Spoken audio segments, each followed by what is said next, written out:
Oh, no. Oh, yeah. I finished these fights. Give me a hell yeah. Top Rope Nation. Learn to love it. It's the best thing going today.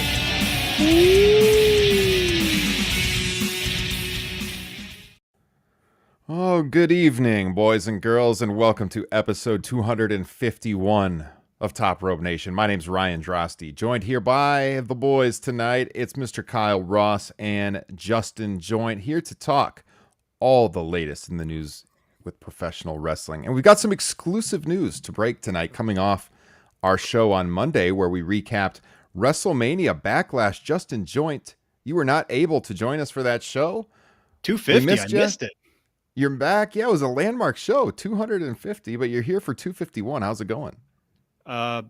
Great. North London is blue today at the time of this recording. North London is blue.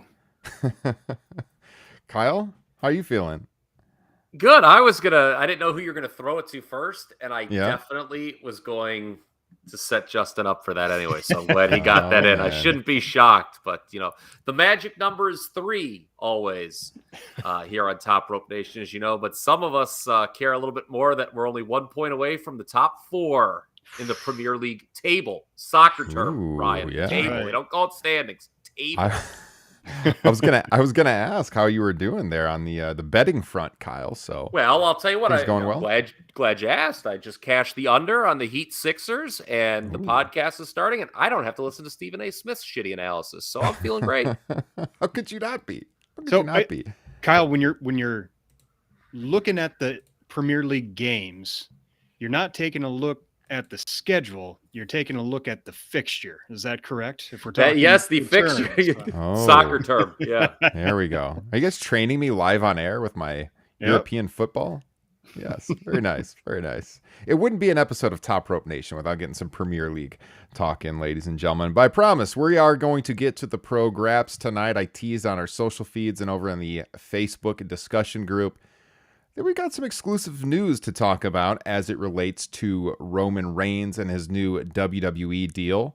We will get to that in just a second. Before we do, as always, I want to say if you are tuning in to our live stream right now for the very first time, please hit subscribe. It would help us out so much. We are streaming live right now on YouTube, Twitch, Facebook, Twitter.com, 4 different places. And immediately after the live stream ends, I'll be dropping the podcast version of this show. So if you're listening to the podcast version, please hit subscribe as well. Even better yet, go ahead and leave us a 5-star written review. When you do so, we'll read it on the air and send you a free Top Rope Nation sticker in the mail. And you see the names going across the bottom of the live stream right now. Those are all of our fantastic patrons. Thank you so much to everyone who supports us on patreon.com.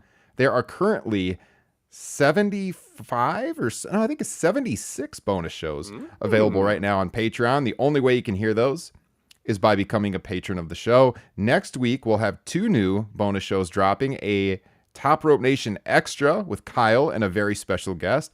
And then all 3 of us will reconvene to do our monthly Top Rope Nation Classic show, where we will be looking back at just won the poll on Patreon by a single vote, Judgment Day 2000. So we'll be recording that next week. It will drop on Patreon in full. Probably will come in over 2 hours. We'll put a teaser out here on the main feed so you can get a little sample of that. But if you want to hear it in full and those 76 bonus shows, become a patron. Oh, and by the way, a big shout out to the man himself, Danny Ortiz, who became a Hall of Fame level patron this week. Danny, thank you so much. You've been a patron and a big supporter of ours for a long time, but it means a lot that you pledge the Hall of Fame tier, and with that tier, you can come on the show if you so choose. You don't have to, but if you want to, we'd love to have you on. So hopefully we'll be hearing from Danny here on the show within the next couple of months, and that'll be something to look forward to. A few things, Mr. Drosty, if I may follow that up. Number one, I believe this will be the first time we hit the year 2000 on Top Rope Nation Classic, so that'll be exciting. Yeah, correct. Did we do Backlash 2002? 2002, but not 2000. Oh, like the year 2000. I thought you meant the 2000s. The year okay, 2000. Okay. You remember that one, Justin? Yes, Conan. Oh yeah. Yes, but I thought you were doing Conan O'Brien. Okay. No. Very good. Hey, I can do both. Okay, but you talk about watching the video. You talk about patrons. A new review is in this week. Believe it or not, I got this one. Yes, this is from Liam in England. I don't know if you've heard of him, but he did message me because he said something funny about he was watching the video, and I was like, oh, I didn't know you watched the video every week. He's like, oh, this is a quote. So no review. Video feed is hilarious. Got more into watching the video feeds rather than straight audio during those lockdown months. Kind of why I imagine old people watch WWE ride along.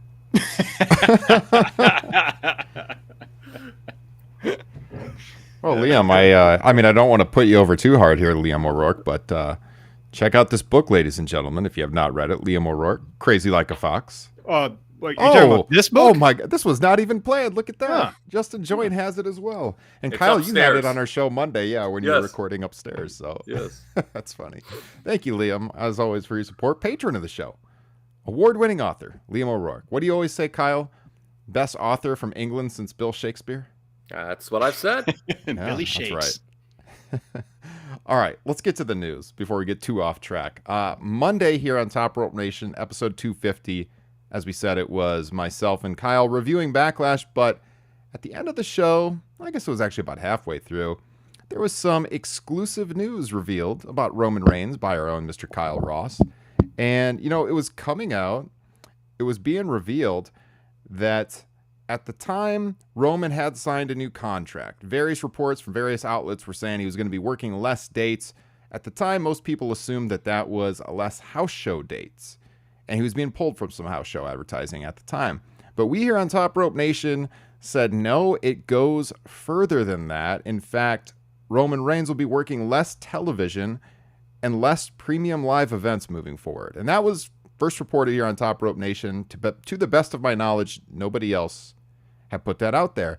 And then within about a couple, 24, 48 hours, it came out that yes, indeed, Roman was going to be taking a break from television this summer. And then it came out today that Roman will not be working Hell in a Cell, which, Kyle, was something that you had speculated about way back on Monday. So take it from here, Mr. Ross. What's going on with Roman Reigns?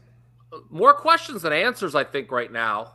But see if we can put the pieces of the puzzle together, the three of us. We're smart individuals. I think we could figure this out.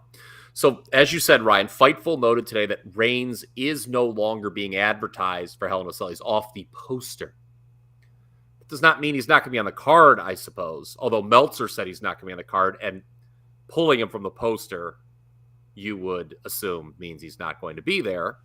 And why I thought he wouldn't be on that show, we talked about this on the Backlash recap, is you look at the summer schedule of premium live events, that's clearly the least important one. They're running 3 stadium shows the rest of the summer.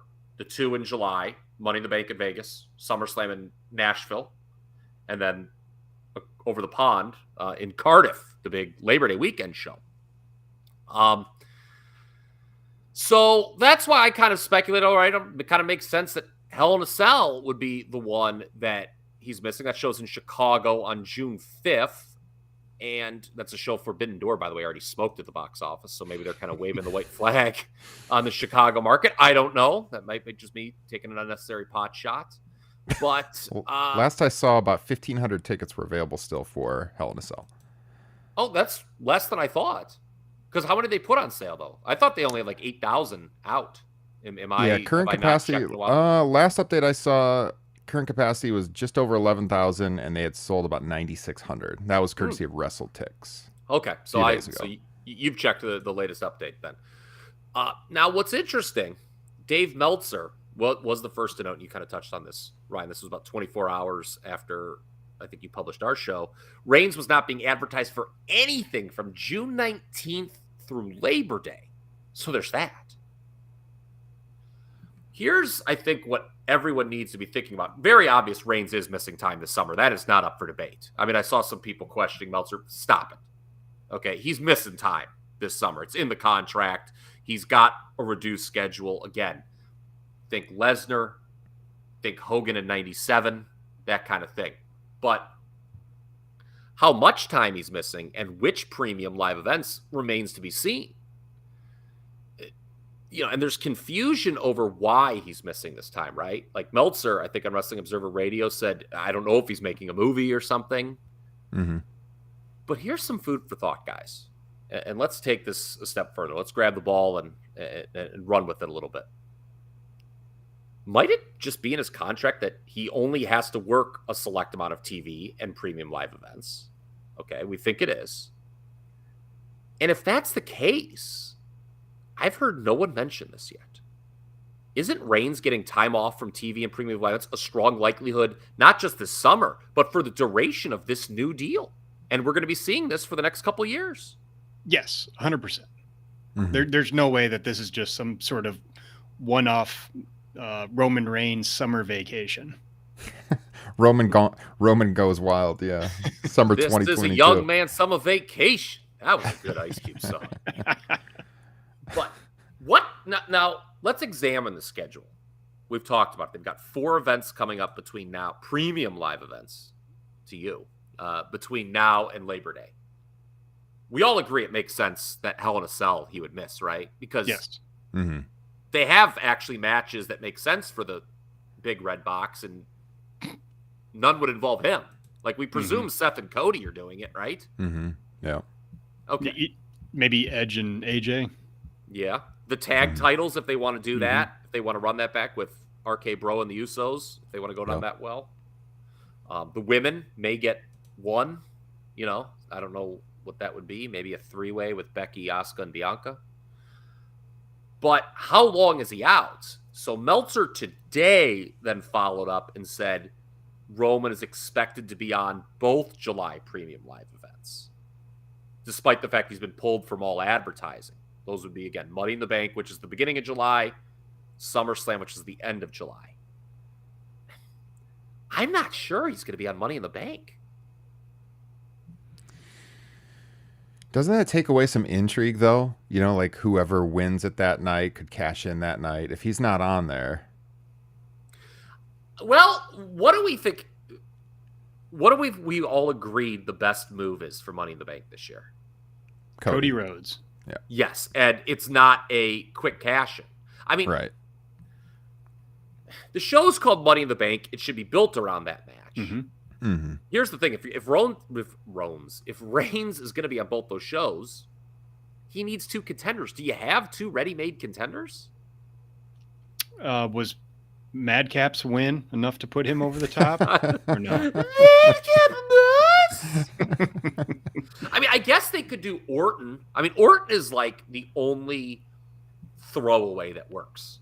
Yeah. Right, Ryan, we were talking about that. Orton was more over than McIntyre at Backlash. I mean, I think Orton was the most over guy in the whole show, to be honest with you, crowd response wise.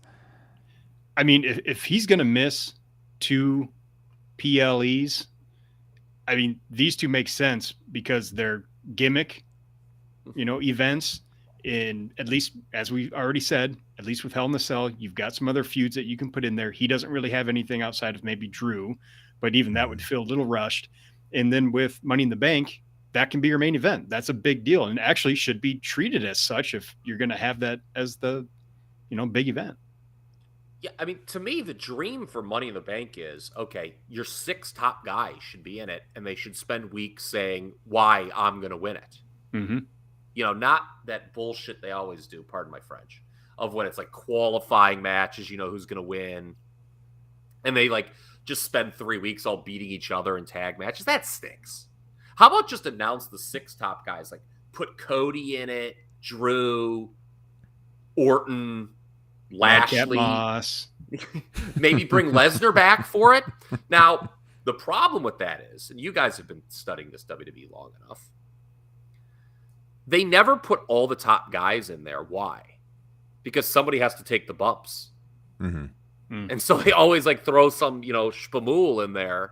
They're like, oh, hey, you want to be in the main event this month? Oh, sure. That's great. Well, don't think you're going to win, but we need you to take the big bump because people expect that. Yeah.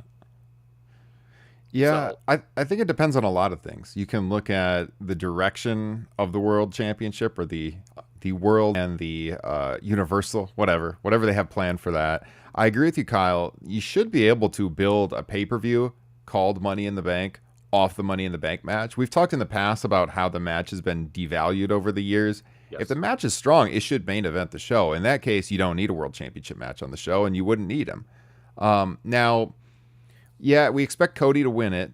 If he does win it, hopefully he announces he's cashing in advance, like at SummerSlam, for example, and you wouldn't need Reigns on that show. I do think going into the event, though, people have in their minds like, oh, we want to see a cash-in the same night. If they have it planned, and I certainly don't know this, and we've talked about on the show how we kind of want to see it because we think they need to legitimize another top star after Reigns has pretty much run through everyone. And we're going to talk about Reigns as champion here in a second. But if there's any possibility of Reigns dropping the title, say at SummerSlam to Cody, I could see him missing the UK show and that being headlined by, you could do Cody and Drew and that could be you could have Drew coming in from the UK versus Cody, the US theme, you could do that thing. I don't know though, but to me, yeah, he can't have him miss SummerSlam. So it's got to be Money in the Bank or what's it called? Clash at the Castle across the pond. Something like that, yeah. You can build that show around Drew McIntyre, especially if he's going to be challenging for the title. And the novelty is going to draw there. Yeah. Of the 3 stadium shows, that's the one. Go back to SummerSlam 92. They basically they were so confident in that show drawing, which it did, that they just basically ripped up their summer programs of 1992 and did the SummerSlam you thought you'd never see. Yeah. So, they're in good shape there. Go ahead, Justin. I think you had something. I was just going to say they could even build this into a storyline with Roman Reigns where he can just say, we've talked about he doesn't have any contenders. We'll let him say that. Hey, I've beaten everybody. I'm out of here until somebody can step up. Then you have Cody win the Money in the Bank and say, you want a contender? I'll see you at SummerSlam. Yes, That's exactly what I was going to say. That is your summer storyline, that Reigns ducks off TV and Cody says, you know what, Roman Reigns, you get your ass back here because I'll see you at SummerSlam. Absolutely. That is the big summer storyline. That's how I would do it, Justin. Cody is so hot right now. He can somewhat carry television, at least on the Raw side. Now, we've talked about the SmackDown side really tried to stack their roster over the last few months, and that could potentially help them with Reigns being absent. And this kind of goes into our next point, I think, on the agenda, Kyle. Yeah, but I'll tell you what, Fox right now might be a little upset. Yeah. No Reigns, no Charlotte. Yeah. Because Charlotte's taking the time off too. So, that's 2 major names all of a sudden. Okay, let's get to our second talking point here. So, if Reigns as the unified world champion is missing dates, a lot of time, not on the weekly TV, doesn't that again reinforce how silly the notion of needing 2 world champions all the time was? As this was the case when Brock Lesnar had it. Yeah. And he wasn't a unified champion, but he would be like the universal champion, wasn't on TV every week, and Raw went along just fine. Okay, I see what you're saying. I was a little confused there for a second. I was thinking actually that to them is probably going to say, hey, we do need a second champion that will be on TV while Reigns, maybe the other champion is gone. Yeah. If you're fine with the champion being gone for weeks on end, yeah, then you only need one. And here's the thing, and I think we were all in agreement on this in the past. The title structure, how we would have it. One world champion, the guy. And then each brand, if you so chose to maintain this brand split, would have their own champion. They'd be strong secondary champions. So I was thinking, man, now is about the time you might want to strengthen that IC and US title holder, don't you think? No offense, but the not scientific theory and Rick O'Shea don't cut it from where I sit. The not scientific theory. His name is amazing. Theory. His name is Theory. That's not the scientific theory, not Austin Theory. Of theory. All the name drops and a name just being one word, this is by far the worst one. Oh right? My God, yes. By far the worst one. Yeah, but here's the thing, though, and I laughed at myself immediately after realizing this wasn't going to happen. It took me about 15 minutes to talk myself out of it. But when they announced Cody and Theory on Monday, I was like, knowing what we knew about Reigns, the little we did at the time, I was like, man, maybe they're going to put the title on Cody and make the secondary champions important again. And I'm like, no, they're not. They're going to obviously do a DQ with Seth Rollins. But, for 15 minutes or so, I'd convinced myself that they were thinking about strengthening the secondary champions. But don't you think that's something they need to do? Oh, absolutely. Yeah. I mean, Ricochet? That was a missed opportunity, all those times that Brock Lesnar had the world title and was gone. Yeah. It seemed like they were kind of doing it. I think it was going into WrestleMania 31 where they're kind of propping up Dolph as the Intercontinental Champion. He had a great ladder match with Brody Lee, Luke Harper. There for a minute, it seemed like they were at least trying to make the IC title important, but it didn't pan. Yeah. No, I had the same thought with the Cody match on Monday. My first inclination was, God, I don't want to see Cody Rhodes as the U.S. champion just because those belts have been devalued so much. And I thought that's going to drag him down. But then I had the thought of, oh, maybe they're trying to strengthen the belt and he's got the whole American Nightmare thing. It goes with that package nicely. But then I smartened up some more and I said, no, Rollins is just going to interfere. That's what we got. So I was just thinking about what Justin said there about WrestleMania 31. The light bulb went off in my head. WrestleMania 31 is when they tried strengthening the secondary championships. Because remember, coming out of that show, it was Daniel Bryan and John Cena. Mm-hmm. Mm-hmm. And that was like their goal, was to actually make those mean something. And Bryan got hurt. And, Cena obviously was the one and only time the U.S. title ever meant anything in WWE. But yeah, it's something I would do moving forward. I would strengthen those secondary titles. And here's the last thought that people should think about. This was actually a question our good buddy Frank Pettiani over at The Torch posed on Twitter.com. Was WWE not prepared for this? When Reigns beat Lesnar at WrestleMania, and by this, I mean Reigns wanting time off, because it's very interesting. Here's a guy, they've unified the world titles, okay? Mm-hmm. He has not defended them once. It's been a little over 30 days, so I guess old Jack on the take Tunney is asleep at the wheel. But it's obviously going to be at least another month till he actually defends it. Mm-hmm. One would hope from WWE's perspective that the new deal was agreed to, at least in principle, before deciding who went over at Mania, right? I mean, I don't think it would have mattered. They would have basically been in the same boat with Lesnar. I mean, he's not working, every event, every TV show. So in that case, it just didn't matter. Okay. If he had been working almost anybody else, then yes. Mm-hmm. Okay. Now, here's what I don't think a lot of people know here. Reigns had been looking for fewer dates for a long time. Obviously, it's not like he woke up one morning and was like, oh, my contract's up. I wonder what that means. What I can get. Like, this was something, obviously, they were hammering this home. And I teased this a little bit on Backlash. If you go back, and Justin actually just made a really good point, which kind of destroys my argument a little bit. But if you go back into the archives here at Top Rope Nation, around late January, around the Royal Rumble, I really was pushing the idea. I'm like, I think Brock Lesnar might beat Reigns at WrestleMania. Yeah. And it was because of some of the rumors I was hearing about Roman wanting time off after Mania. Now, Justin, like I said, you just made a good point. It's not like Brock Lesnar showing up on TV every week. No, but the counter is that I think he's proven that you just throw some money at him and he'll show up. If you need an extra date out of him, here's a little bonus. Yeah. What is the most time as champion Lesnar was off TV?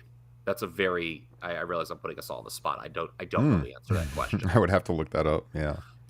When he was champion in like 2014, 2015, leading into WrestleMania 31, we're bringing that up again. I feel in like the fall, he was gone for a while because he beat Cena at SummerSlam. And I think, did they have like an immediate rematch? Yes, at Night of Champions. And then I feel he didn't work again till like the Rumble. Did he miss like 3?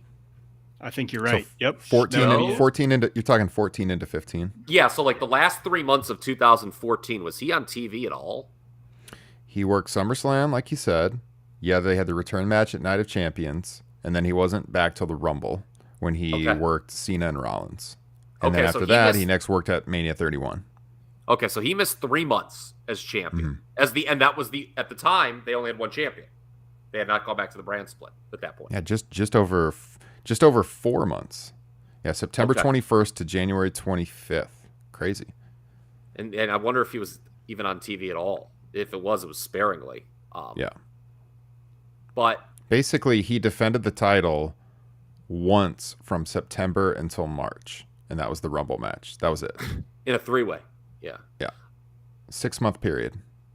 Jesus.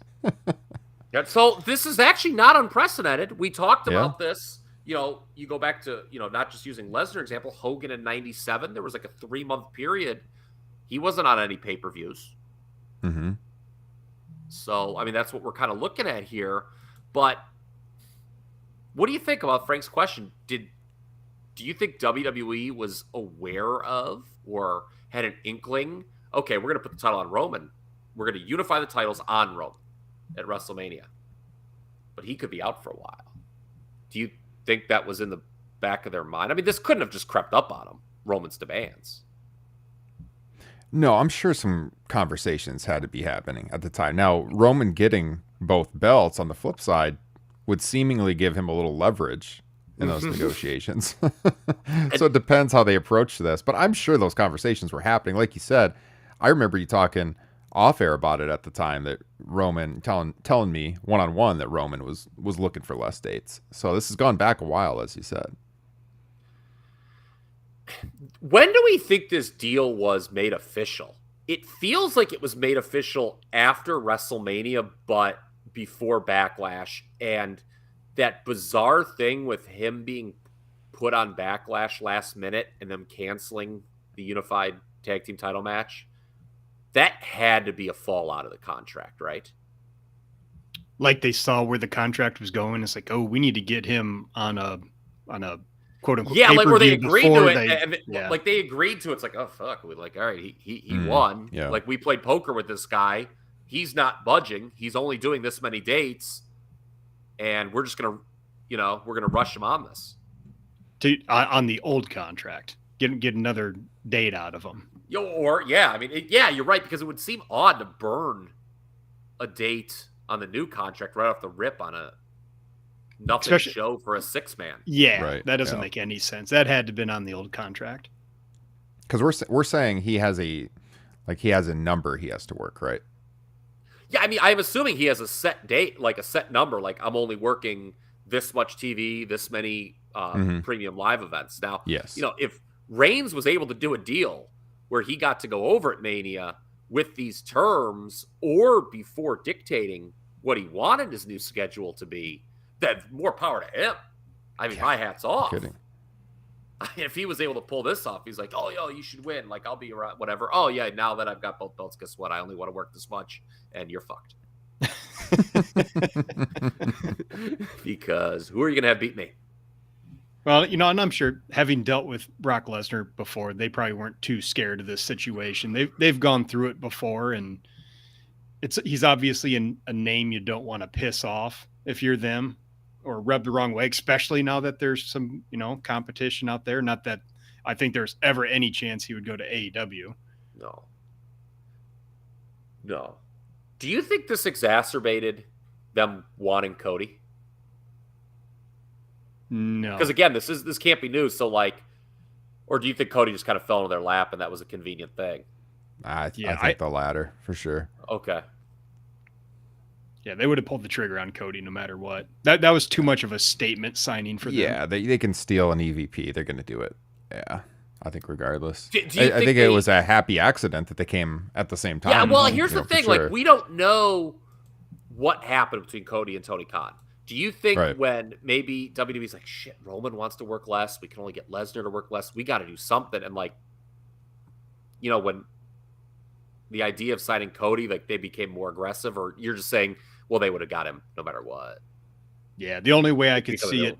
Yeah, the only way I could see it making any kind of difference is maybe with the money. Where if this would have come out before they had Cody would be like, "Oh, you just lost a main event guy for quite a while. I think I might need a little extra cheddar on my contract. Good point. Yeah. I mean, yeah, I think you tell Vince McMahon that Cody is open to coming back, and he hears that, and he's like, pay him whatever we need to do it. That's what I think. Good point. Yeah. Good point. So, just to recap what was said today by Meltzer, he says basically Roman Reigns is not going to be on every pay-per-view. We said that already. He's off the Chicago show, Hell in a Cell, which is the next pay-per-view on June 5th. He'll be doing pay-per-views this summer, even though he was removed from all the advertising after June 24th, I believe it is. Now, he previously said June 19th because because I had read a recap before I got a chance to listen to it and thought it was May 19th, and that led to some jokes in the Facebook page because you never have a chance to, you never, miss on a chance to make a joke about May 19th. But June 24th in Austin. Okay, so Meltzer seems very adamant that it's June 24th now. But he's been removed from all advertising, from house shows, everything except for the 2 stadium shows, Money in the Bank and SummerSlam. But he will do TVs to build up those shows. So it's not like he's not going to be on TV, but he's not going to be doing a lot of dates. What I understand, the shows he'll be on eventually, probably sooner than later, they'll start advertising him. So dates will be known. So it just seems like right now, WWE just took him off everything. We all know, like I said, we all know he's going to be missing time, but we don't have the specific events that he's going to be missing. But right. So I'm going to this house show next weekend, taking my kid to her first show, and he's still advertised for that one. So I mean, we'll see. They also still have Charlotte Flair though on there, and I do not believe she's going to be there. So I mean, we'll see. But June is really when it all kicks in with the limited dates. Yeah, it just feels like if he's going to be getting some I think he's going to be getting a longer break. So I don't know. Yeah. We'll see how long it is, but he's definitely missing time. Should we transition to AEW? Why not? All right. So Dynamite last night. What if I said no? What would we talk about? Well, see you later. This has been episode 251 of Top Rotation. As we transition to AEW, we do have a question in the chat. We might as well just throw this in here. Luigi checking in. Wants to know when will Kenny Omega return to AEW? And I mean, that is the $1 million question. Nobody knows for sure. We have speculated that he may make some kind of appearance at Double or Nothing in a couple of weeks, not to wrestle, but perhaps appear. I know that everybody wants to see him on that show at the end of June in Chicago with New Japan Pro Wrestling, and that would be the ideal circumstance for him to return if he's ready to go. Kenny did an interview with Wrestling Observer Radio with Dave Meltzer and Garrett Gonzalez. Boy, this was like a month or two ago. And he was talking about the surgeries he had coming up. And as I recall, at one point he said that he had one surgery coming up on the schedule. And I believe like from when he had that surgery, he'd be able to return 2 months later or something like that. But they didn't know when the surgery was. So if he's had that surgery, he could potentially be back by the end of June, but we just don't know for sure. I mean, they're holding that card close to their vest, but we all want to see Kenny back. And end of June seems like the perfect scenario if he can go. Might need him back for All Out in Chicago. Oh, yeah. Because they're going to need contenders for that title, too. That's another thing. Not just, when we talked about him coming back potentially to work the Forbidden Door pay-per-view, I think we all agreed that would be out of like his personal desire to want to work that show. I think there's a need perhaps to have him on All Out because you're going to, after this, no matter who wins, Punk or Page in Vegas, I don't know what person jumps off the page as the next pay-per-view title contender. Kenny Omega, as the former champion, is somebody you could slot right in there if you want. Yeah. And then I assume, throughout the summer, they're going to do some of those, outside of New Japan, they're going to do some of those themed Dynamites too. Like they usually do, Fyter Fest in the summer. That's probably coming up too. They'll probably build up a big match for their Fight for the Fallen. So, I don't know. We'll see what happens. I mean, I want to see him back as soon as possible, but we want this guy to get healthy. My God, he was working with just some horrendous injuries. It's amazing he could work at all, what he was going through, all the way through Full Gear. So, Dynamite in Long Island last night. So I mean, there's been a lot in the news regarding AEW scheduling, by the way. So it looks like they're going back to Arthur Ashe in the fall, which was an event that they had the Dynamite at with over 20,000 people last fall. Looked amazing on television. People that were in the venue weren't as big of fans, including Frank Pettiani, friend of the show from PW Torch. He, was like a difficult venue to get to. They are returning. Hopefully they can work out some of the kinks there. But, they're back on Long Island here again for their second show there. And Kyle, you got in the show notes, Bizarro World in Long Island, because Punk, he's kept this going where he's working heel in Long Island. MJF, he gets the hero's welcome back in his hometown area. And it's interesting to see that dynamic on television. They've leaned into it completely. It looks like they're going to just keep rolling with that. I'll start to Justin first. I mean, what did you think of the way Punk handled himself last night and MJF as well? The Punk stuff makes zero sense to me, especially with Hangman seemingly coming off as a heel last week. And now this week it's CM Punk playing the heel. I just, because that one just seems wholly unnecessary. Like there's a way that he could have come out and not been the heel and just continued with this babyface run. The only thing I could think of is maybe they're both leaning into it to draw a little bit of confusion as to who the winner might be at the show. As far as the MJF Wardlow segment, I did see a lot of people online who didn't like it, but my thought was watching it is, for one, if you're a big Wardlow fan, you can watch that and say, hey, he's in enemy territory, MJF's area, and he still came out fine. But by the end of that segment, he was getting cheers. I don't think it did any harm to him, and it was really entertaining. So I just didn't have as much of a problem with that, to quote Kyle, Bizarro segment as much as I did with the Punk thing, especially because I, on my own, had to look up what the deal with that jersey was. I don't follow hockey. I don't know who that guy was. I had a Wikipedia to figure out. Not a lot of NHL fans on the broadcast. So I had to double check it too, because I'm not a huge NHL fan, but when Punk turned around and he had John Tavares, I was like, wait, didn't he leave? And I knew what Punk was going for.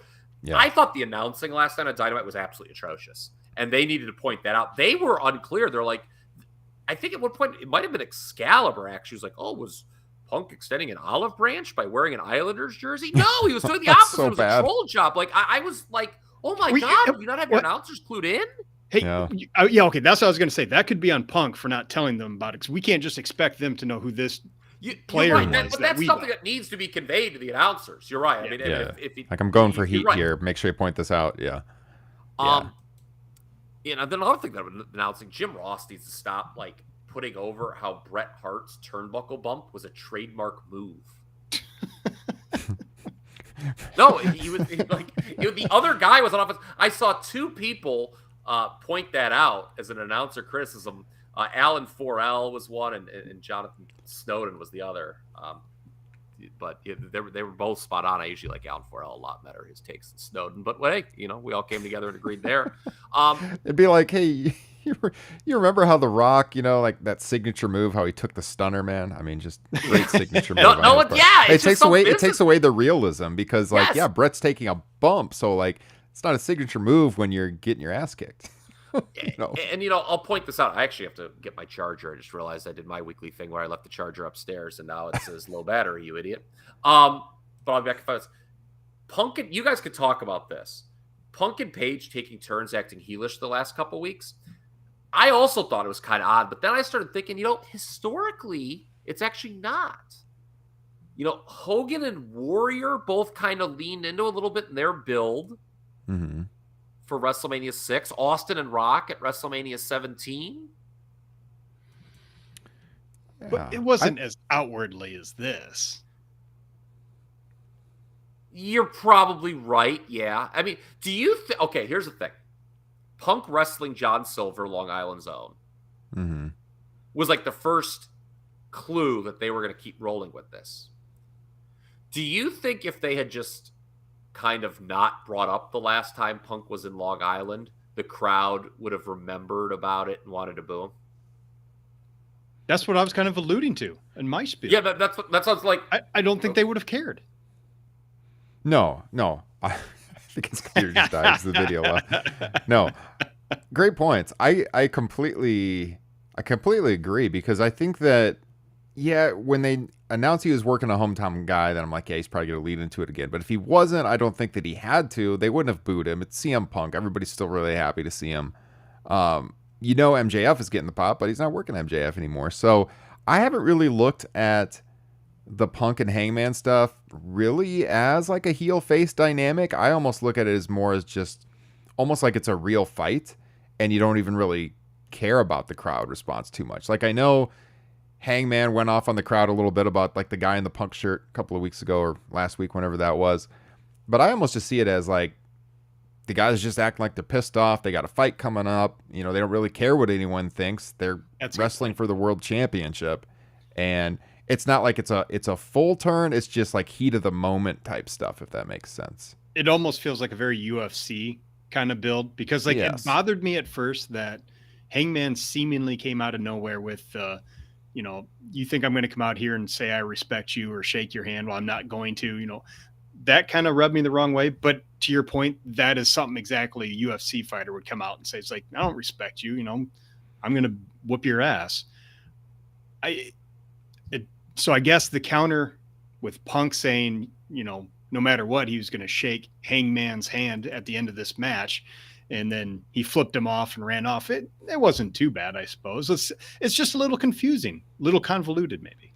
No, I think you're exactly right with the UFC comparison. It's just like it's a real fight. Sometimes they care about crowd response, but in the end, it's just about winning. And I feel like they're just leaning into the fact that technically it's a babyface match. They don't know exactly what the dynamics of that crowd are going to be. So they're going to kind of just play it both ways. Like, they got real heat. You want to boo me? You want to cheer me? I don't really give a damn. I'm beating this guy for the world championship, and that's that. So I don't view it as a heel turn per se, as just almost like we're tuning you out unless you're booing me, and then I might acknowledge you, but otherwise I want to be world champion, and that's how we're rolling. So Kyle, what do you think? I'm back, and thank you for giving me a second to catch my breath, because I did a very quick sprint up 2 flights of stairs. Wait, hold on. Are you telling me that you are back and better than ever? Oh, don't start with that. Don't start with that. I can't go a week without bringing them up to you, Kyle. Oh, well, your man. Yeah, boy, maybe we'll bring him up at the end. I apologize if I am saying anything that you guys already said with this dynamic. I don't really mind it. It's it is odd, but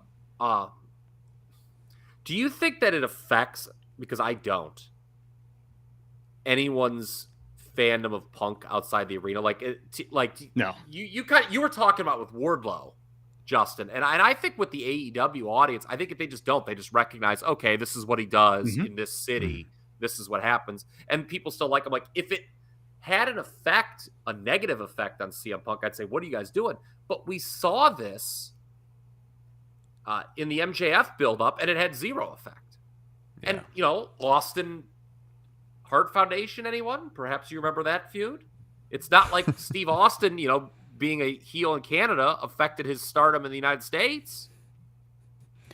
I don't know. It was just like, I saw Steve Austin get handcuffed and flip the crowd off, and I was like, I can't cheer this guy. This guy I just can't cheer this guy. Rude. Yeah. So I would like to know why they're leaning so heavily into it, considering where they were with the jersey against the hometown guy, him doing the buckshot lariat to get the win, which that is, to your earlier point, Kyle, that is very much Rock and Austin feud, trading finishers. That's the only thing I don't get, is why they're leaning so heavily into it. Yeah, as I think the thing went to black, my computer there temporarily, I had said that do you think that if they had just abandoned this, not leaned into Punk how he was in Long Island last time, do you think the crowd would have even remembered, or would have just given him a hero's welcome? So. As long as they had a different opponent. Yes, exactly. I mean, like I said, Silver was the first clue that they were going to lean into it. Mm-hmm. We need to talk about MJF, by the way. Did you see this Fightful report? Yeah. About frustrated with his contract. And that he might be looking at not re-signing. Don't you think that's just that would be a negotiation horrible tactics? blow. That would be a horrible could blow, be. but yeah, I mean, we've kind of talked about this in the Facebook group, and boy, he is a special kind of talent. I mean, the dude is just a great heel, great 21st century heel. I would worry so much that he would lose his luster in WWE, that he wouldn't have the freedom he needs to get over like he does in AEW, that he couldn't push the envelope as much as he does in AEW. I mean, if the guy can get paid and make a lot more money in WWE, more power to him, I'd do it too. I'm just saying, like, from a character standpoint, if he does leave in 2 years, I'd be a little worried about that. But, you know, is he the number one guy that you wouldn't want to lose if you're AEW, considering the future? I don't think so. He's up. I mean, Paige is up there, obviously.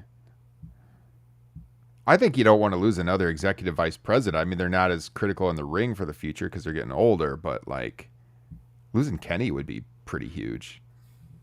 Especially if he gets healed up and he's doing really good work again. I mean, he was always doing really good work, but I mean, like, even better because he's completely healed. Do we think WWE would give Kenny Omega a good push, though? Oh, yeah. I do. Okay. Just they wanted him once upon a time. Yeah. He was there briefly.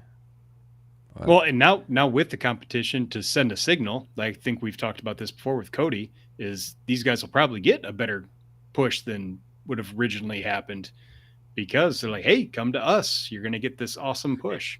Yeah. And there's certainly a lot of spots in WWE for the taking. And they don't have a lot of main event guys. I mean, we've joked about this in the past. Like, everyone has basically been on that show for 6 years. Yeah. I mean, these people who think that, you know, the Not Scientific Theory and Braun Breaker and Carmelo Hayes are going to be like, you know, dominate this promotion for the next generation. I think you might be a little guilty of wishful thinking there. I mean, it's so hard to predict. He's got, 2 years left on his deal. I don't know when in 2024 that deal ends. I would assume middle of the year based on when the promotion started up. Maybe it's early in the year, though. I thought I read it was like January 1st, 2024. Oh, okay. If that's the case, yeah, it makes sense. That's when they announced the company. So it could be. And, you know, if that's the case, it's smart of him to kind of get that out there because it could be a negotiation tactic. It's also hard to say, you know, where the company's going to be. AEW financially, I'm sure WWE will be ultra strong.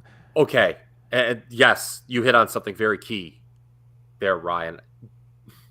Right now, Tony is not in a strong position, I think, to give out big contracts. He signed a lot of people, a lot of ex-WWE refugees, and he's got to be waiting for that new TV deal, right? Yeah. I mean, that is like the next big thing in this industry. Is the AEW next TV deal. And, like, if they get a big rights increase, okay, then he can back up the truck and give these guys big deals. But if he doesn't, yeah, I don't know, that he's in trouble. And when does that TV deal? That's what I was going to ask. Yeah, it's 2023, but is it the end of 2023?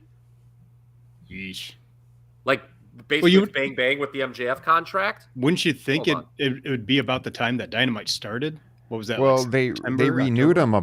They renewed him like what, 6 months in or so. So that would be like the spring probably. I want to say it was like early to spring 2020 when they got a new deal because they were so glad, you know, like happy about how Dynamite was doing in the ratings early on. But I mean, the whole other aspect to this too is, does him putting that out there affect his booking at all?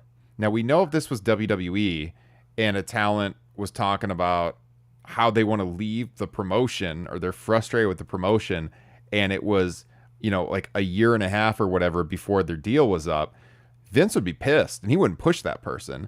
Tony Khan's a totally different guy in how he approaches wrestling, and it's hard to deny. You can't deny MJF's talent. We've talked on this podcast so much in the past about how he's future world champion, has to be a future world champion.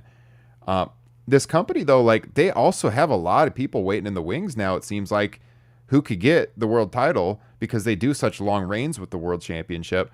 So do you think him putting that out there, like, takes away the odds of him winning the world championship at all? Like, do you think Tony would look at that as, maybe I don't want to make this guy world champion until he commits to us longer term?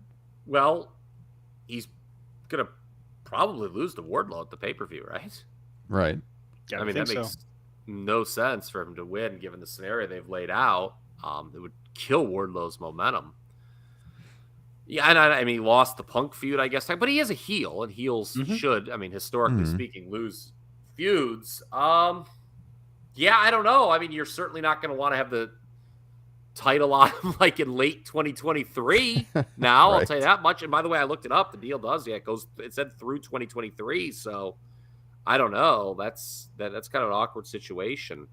But someone else brought up a good point. I was like immediately, like when I saw that report about MJF being unhappy, I was like, AEW in the mud. It's all over. Kiss it goodbye. You work so hard for something and it goes down the drain.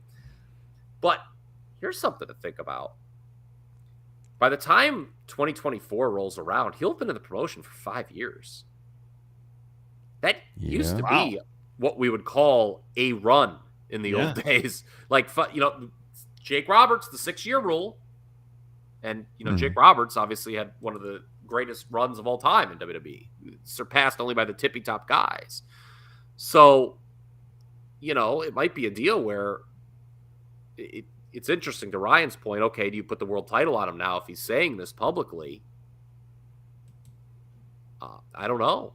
But, for him, maybe we're just getting worried about nothing. Maybe he's accomplished everything he wanted to do in those 5 years, and it's just time for him to freshen up, go somewhere else. Yeah. I think it would be a terrible loss for AEW, though. No, I agree. He is one of those unique stars. Homegrown. Yeah, that'd be a big blow. Cody was a big blow because he was an EVP. I mean, a big blow optically. I don't really think it hurt the promotion too much. But MJF means more right now, I think, than Cody did at the time of his departure. 100%. Yeah.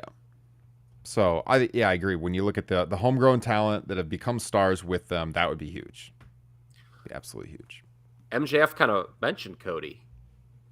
He didn't he did in that promo last night. What do you guys think about them basically aping the Cody MJF feud for MJF and Wardlow now with the 10 lashes, the cage match to get to the big match? That's exactly what they did. I like it. It makes sense because it is the same guy doing it. It's not like they're just regurgitating this with completely different talent. It's the same guy doing the same thing to somebody different. And with the unique twist that going into this cage match, instead of Wardlow, it's Shawn Spears. So I like it. I think it makes sense. Mm-hmm. That's true. It's not a storyline where you can just give it to anybody and then all of a sudden your performers start to feel interchangeable. Well, anyone can do this program. It's just a storyline they like and they'll give it to anybody. You're right. If it's unique, they're keeping it unique to MJF. Yes. Yep. I can't remember if this was Top Rope Nation Extra or one of your appearances on Liam's show, Kyle, but you said on one podcast recently, you joke that, if you were a booker, you'd rip off old storylines all the time.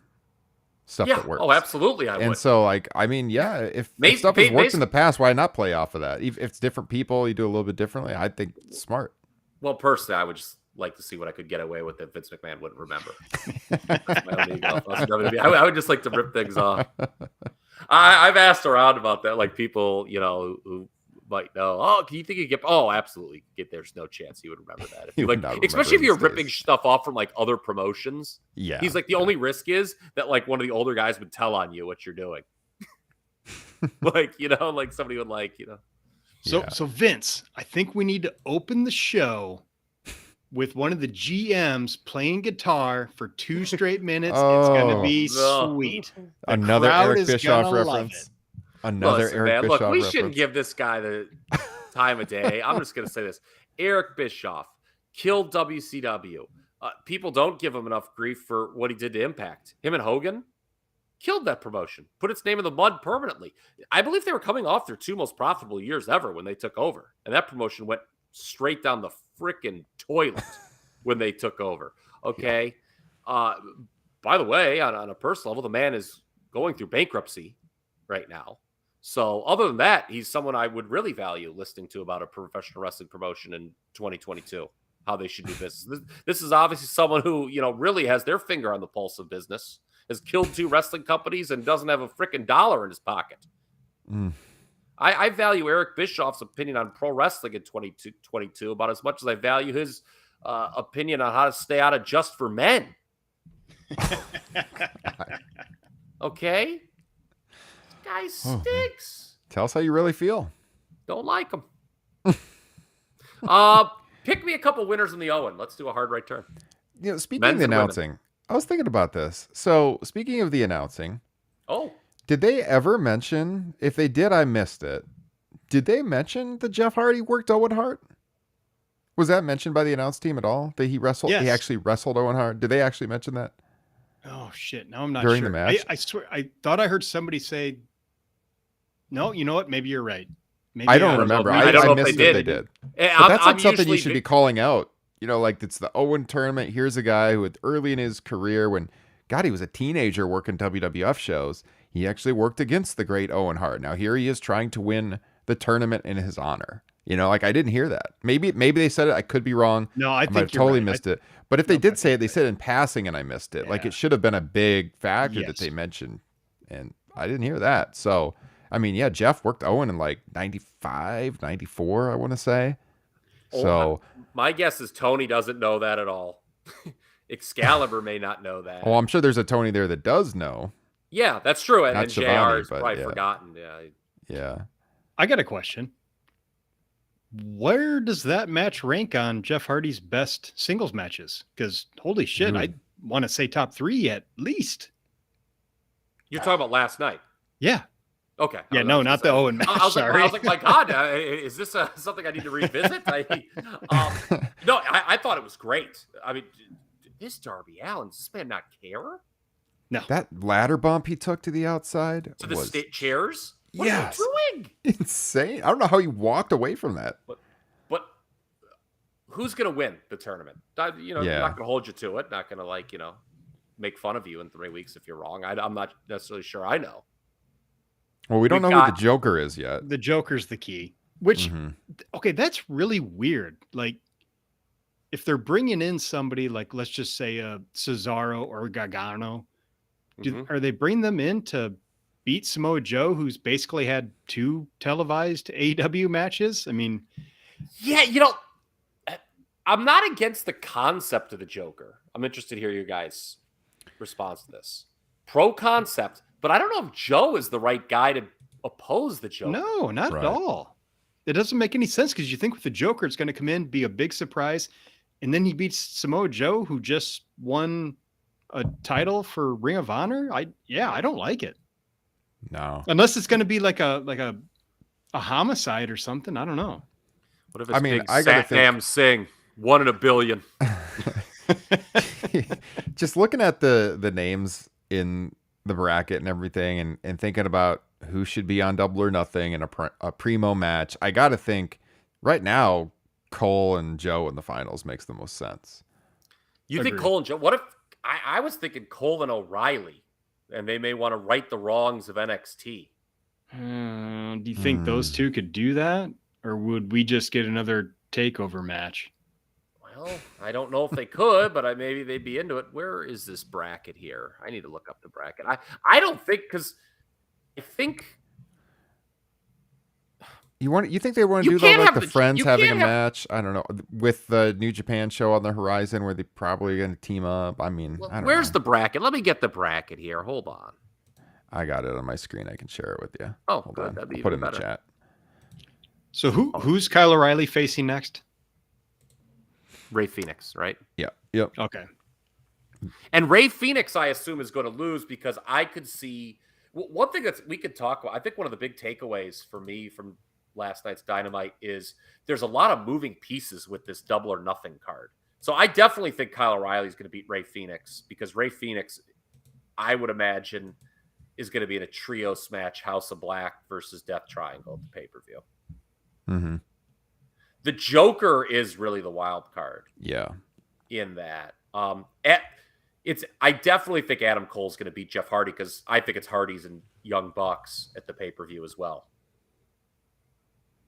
Right. Yeah. Which, by the way, got shockingly little reaction not a lot of 2 heat. weeks not ago. A lot of heat. When the Bucks came out to confront them, yeah, like it was clearly supposed to be this big tidal wave from the crowd, this huge response, like, holy shit, we might be getting this soon.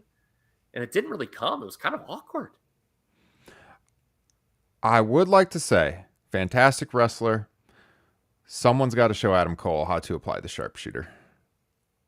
That did not look good last night. It was worse than Dwayne Johnson's sharpshooter, possibly. Oh no! It was in the same league. The way they shot it, I couldn't really see how he was sitting back. Dwayne's big thing was he never really sat back on it, but he did the same thing that The Rock did, where he'd have like both legs under his arm, and I'm like, come on, Adam, you're a great wrestler. You got to know better than that. But that was a hell of a match. I really enjoyed that match, and it was so cool to see Owen's widow, Martha, there. They didn't show the kids on television, but they were there. They had Tony tweeted out the picture. Cool to see Owen's kids. God, his son looks just like him. Yes, he does. Dead ringer. Yes, he does. I mean, his daughter does too. It's crazy, but it's really cool to see them having that piece around the wrestling business again and working with a promotion that they feel like they can work with and honoring their dad, their husband. And the whole thing just really makes you feel good. And I love seeing Owen Hart honored like this. So yeah, enjoyed that match. It's fantastic. On the women's side, I think Adam Cole, by the way, just for the men's real quick, I'm going to pick Adam Cole to win. Yeah. To win. I think Cole and Joe, and probably I would go with Cole as well, if that's the final. I don't know. I think are they going to have Joe just beat the Joker though, Ryan? That seems odd. I think they are. Like, why beat Joe? What if like the Jay Lethal gang comes out and costs him?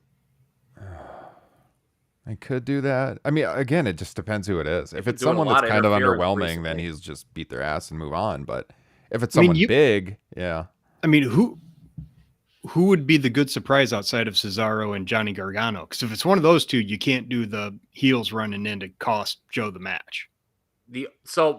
Those are two people on my short list, and Miro would be the other person on my short list. Okay, that one would make more. Actually, I think I really like that one, but you can't do Miro and Cole. I don't know that I really like Miro in that situation, because I feel like Miro and Joe is an awesome match you should build to rather than as a surprise. Maybe they should have done the Joker. Yeah. I mean, it gets people to tune in out of some curiosity, but it just doesn't feel like you should beat Joe right now. So, I mean, just looking at the names, don't know who the Joker is, but looking at the names, I just feel like Cole and Joe in Las Vegas is a hell of a match in the final. We'll see. I think it's going to be the Joker or O'Reilly. It can't be that. That'll be the semifinal. No, I'm saying it'll be or O'Reilly against. Gotcha. Joker or O'Reilly. Gotcha. O'Reilly. That was the only JR joke that landed in the last 4 weeks. All right, so on the women's side, we saw Toni Storm win last night, so there isn't going to be a DMD versus Jamie Hayter match yet. And she's the only one who has advanced, right? Yes. We got Britt taking on the Joker, and on the other side of the bracket, we got Riho, Ruby Soho, Red Velvet, and Shida. I think Hikaru Shida got injured, they announced. Or did I? Yeah, no, you're right. Gosh, who did Chris I hear? Statlander. Chris Statlander's replacing him. Thank you. Oh, really? Okay. Yes. This bracket I'm looking at is from last night, so that was not updated. Yeah. And do we want to do spoilers for Rampage? Because we know who won one of these matches. Oh, please tell me. I haven't looked at the Rampage spoilers yet, but I like knowing. If you do not want to know who won and you're listening Friday morning, mute this for the next minute or so. Forewarning. Okay, go ahead. Ruby Soho beat Riho. Okay.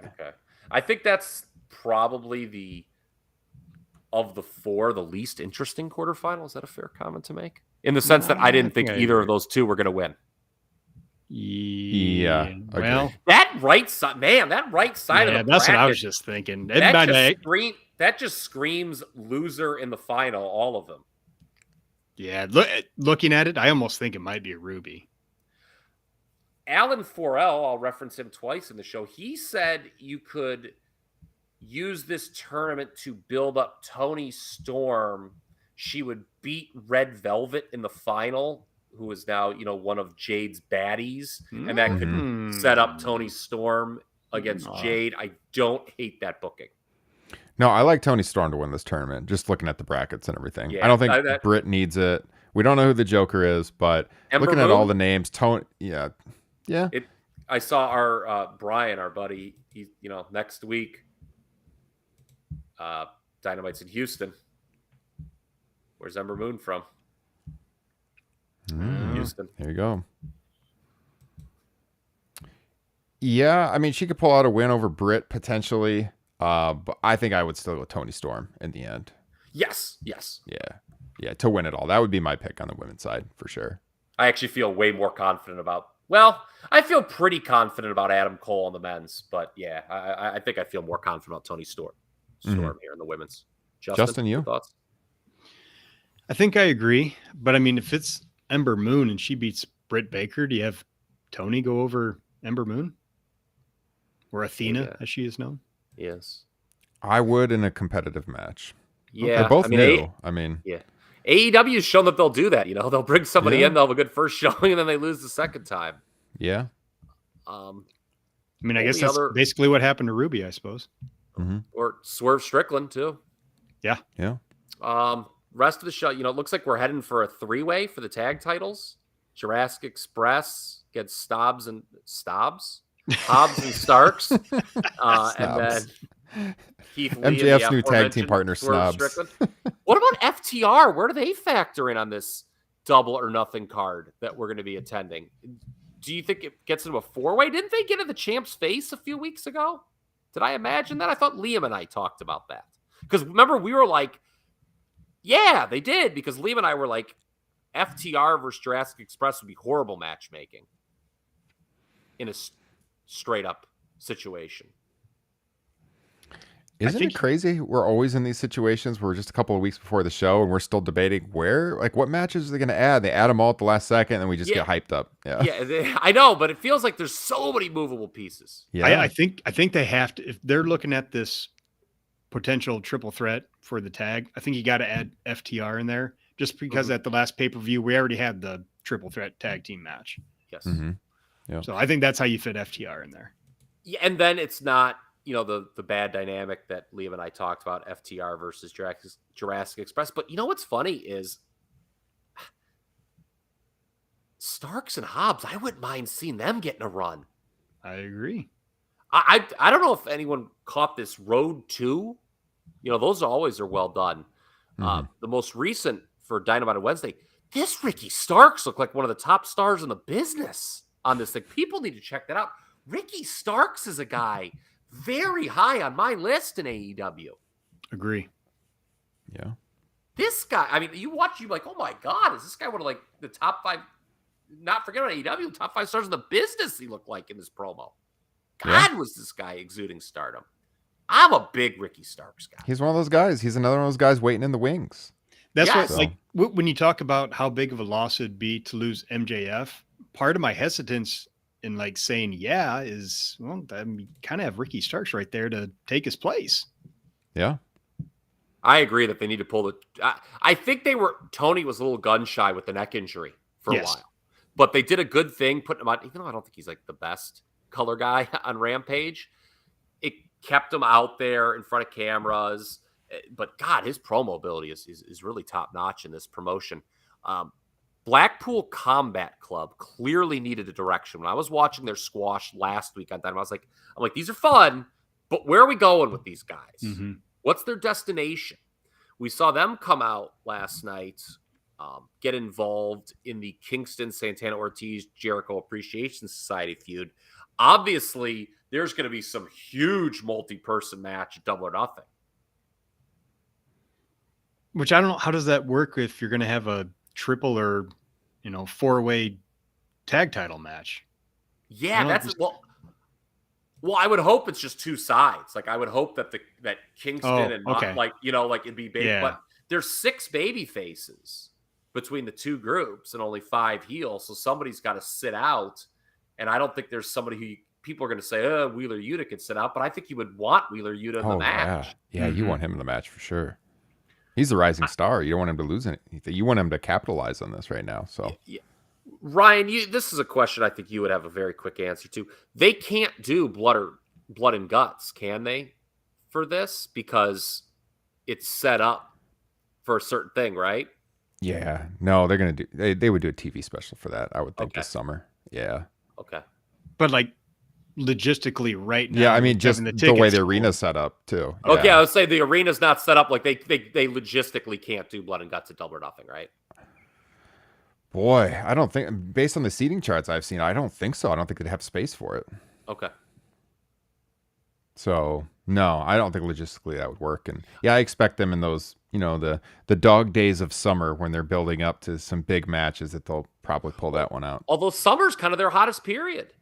Historic, what was it when the crowds came back in July through Labor? That was like the hottest period this promotion ever had. I thought personally. Well, yeah, that's true. There were some extenuating circumstances there, buddy. Yeah, like you just said, the crowds were coming. Crowds were back, so I added something to it. But I mean, it does feel like a long time when you're in those hot summer months and you're waiting from Memorial Day to Labor Day to get to that next pay-per-view. They've got the specials, like we mentioned, Fighter Fest, Fight for the Fallen, and all of that, but.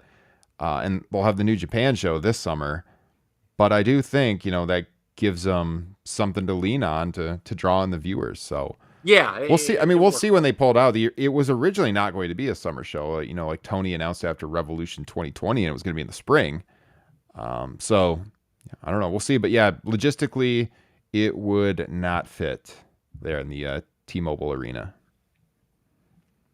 So yeah, I just hope Justin, I think you mentioned this, that it's not a three-way with the three groups. Yeah, that doesn't work, especially with the Mox and Kingston connection. Well, yeah. I mean, I guess that could be interesting. So yeah, anything else we haven't hit on? This has been a pretty fast show tonight. We hit a lot of topics, but yeah, I like it. No, I think we got everything on my format sheet, Tony. All right. We got the Bischoff bashing in. We got the little tidbits on Reigns in early in the show, and we got all the AEW thoughts in. Mm-hmm. Oh, just real quick, a moment I loved on Dynamite. Shout out that Hook saving Danhausen. Little bit of business there. I liked that, especially with Tony Nese getting the win without the entrance. That was great. Yeah, it's funny when Tony Nese was introduced already in the ring and kissed his muscles. That's like, I think I'd said that in the past. That is like, to me, Tony Nese's role, because he reminds me of almost like an 80s jobber, just a guy, Tony Nese. Kisses his muscles, but in that case, he won. Oh, and MJF's spoof of Dark Side of the Ring was unbelievable. Oh, that was great. I can't believe. It's like, wait, what am I doing here? Oh, wait, how much has he paid me? Okay. Yeah. Barry Horowitz getting a cameo. Yes. Speaking of Jericho, Aaron mentioned in the chat here, what does Sammy have going on? Obviously, could he join in with Jericho? What do we think there? Mixed tag. They've still promised that. Remember that mixed tag, him and Ty against Scorpio Sky and Paige Van Zant. They said it. Yeah. Some of these matches also, too. I was looking at what people were projecting for this card. I see a lot of stuff that should go on Dynamite or Rampage. Mm-hmm. True. Tony's in an interesting position now, having beefed up his roster. You don't want to cheapen the idea of being on pay-per-view and have 10 match, trying to force ways where everyone's on the card and you do a lot of multi-person matches. I think we've kind of expressed our feelings on those in the last 5 minutes, right? That sounds like another promotion that we know. I think how they used to do it. I think you just want more time to hit the Vegas Strip after the show, Kyle. I think that's what's in the back of your mind.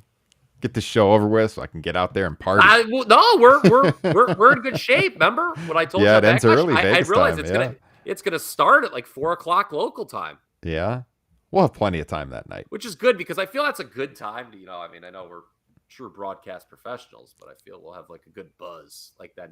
That late start time. Sometimes you're how can you not too walking out of a pay-per-view? I mean, we'll have a bunch of buddies there sitting near us and.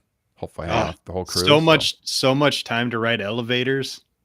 Just randomly run into each other. Just a lot of elevators in that time. Hotel. God bless his soul, by the way. Gonna be a great time. Great time in Vegas. Hard to believe it's only 2 weeks away, guys. Jesus. We'll be there. If you're a listener to the show, let us know. Email Jesus us. will not be there, though, I don't think. He couldn't get a ticket. It's sold out. topropenation@gmail.com. In the Facebook group, by the way, we always promote this every week. If you're not in the Facebook group, the link's in the description of the video and podcast here, but I'm sure we probably will do some kind of Top Rope Nation meetup at some point when we're in Vegas. I'm planning on making a stickied post in the Facebook group where we can have everyone coordinate that, because I know a few of our listeners are going and we want to meet up and have a drink with you guys, and it'll be a good time. So if you want to join us, get in that Facebook group so we can get this thing organized, and it'll be a lot of fun. Bring your Top Rope Nation shirts, like we are all very professionally wearing on this video stream tonight. Oh, yes. There we go. Just like I'm professionally texting. I was going to say, are you placing a bet? What's going on here? Oh, somebody said something here. All right. Want to see Brian Landricino's phone number? Save that for the patrons.